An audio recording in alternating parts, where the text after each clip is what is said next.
There's a whole flock of birds hiding in that tree. Not the doves.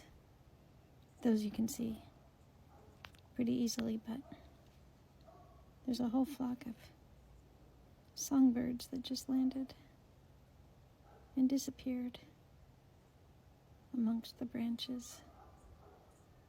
They flit around sometimes, so you can see them, but otherwise, they're perfectly hidden. That would be nice, to have a hiding place up above everything where you can watch, but no one can see you. You can hear them, but you can't see them. I love trees. Don't you?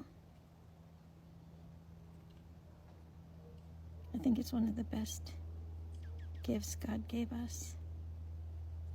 Not only do they provide oxygen and shade and wood and beauty, but they provide homes for so many animals.